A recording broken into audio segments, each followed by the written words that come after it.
Hello everyone, I hope you're doing well. Just a reminder, exam 2 is due tomorrow, so that's Sunday, 2/6. Be sure that you finish exam 2 by the end of the day. Um, I had put a couple announcements out there, so I'm hoping that you're aware of that and you can complete it by tomorrow. Reach out if you have any questions in regards to that. I've been receiving a few inquiries about the legal research paper, and for some of you, it's the first time you've ever written a paper. So in order to overcome that, I have done a lot of work in posting sample papers here in our legal research section of the course. So if we go to, let's see here, the instructions, hold on one second. Not in the instructions, it's in the legal research file of the course. So if you go to course content, and then you scroll down here to APA Writing Legal Research, this paper is in there. This is, I think, all you need to know in regards to the research paper APA format. So you're going to delete all this stuff, right? And you're going to put your research in this paper. That way you don't have to format your paper in APA. It's already done for you. You just follow the guidelines listed here. So, it talks about headings. It also has, of course, your running head at the top. Remember in APA Style 7, so this is APA Style 6, and we've talked about this. In APA Style 7, you actually would delete this running head portion, so you just have your title, which is pretty cool. So that's how to write in APA format. Not a lot of detail here in regards to what you need to research, but I'm going to show you in a moment how to get that information. Also talked about this, but I use Google Scholar for everything. It's like an online library. So if I want to research ethics or anything in relation to that, how about healthcare ethics? Tons of things come up. So, I think in general, you can find the information that you need to write your paper, but it's going to take you time.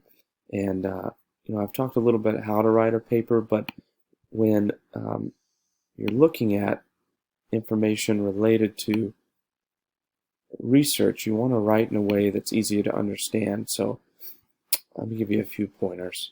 So first off, you have to have your abstract, and the abstract is a sample of the whole paper. So 100 to 150 words about how your paper is looking into certain things or what research it came up with.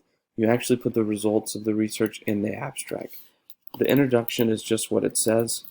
It introduces what you're talking about. So if you're talking about ethics in healthcare, you want to talk about healthcare in general, what ethics in healthcare means, that definition, right?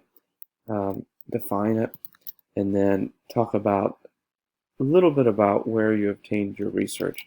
In the body of the paper, that's where you're going to get into the meat of the background and the research that you've done. So you're going to talk about all the details here. So you're going to start by talking about the introduction, then the body will have the details of your paper, and then you'll have a conclusion section which summarizes everything, and then of course your reference pages. So, or your reference page. So I don't think you should have that many references. If you have 4 or 5, of course it's not going to fill up a page. But that's pretty much all you need to do in relation to the paper. Like I've mentioned, I'm happy to read over it prior to submission to look over your APA style to make sure it's correct. But if you use that sample paper I provided you, you shouldn't have any challenges there. If you still have questions, feel free to reach out. Don't stress over it. Just write as much as you can. Find out whatever detail you can. Jot it down. If you need to do it by pen before typing it, that's fine. But be sure to get started on that as soon as possible. Hopefully most of you are already started on it. I know some of you have emailed me with the information related to your paper already, so that's good. Another thing, big thing that's due this week, the final exam. I've already posted a review in the announcement section of the final exam and exam 2. So a lot of the similar terms that you studied for in exam 1 and exam 2 are going to be in the final. So I think that's going to help you.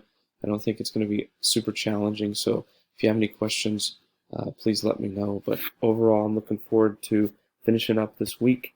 And if you need anything in relation to finishing your work, like I said, don't hesitate to reach out.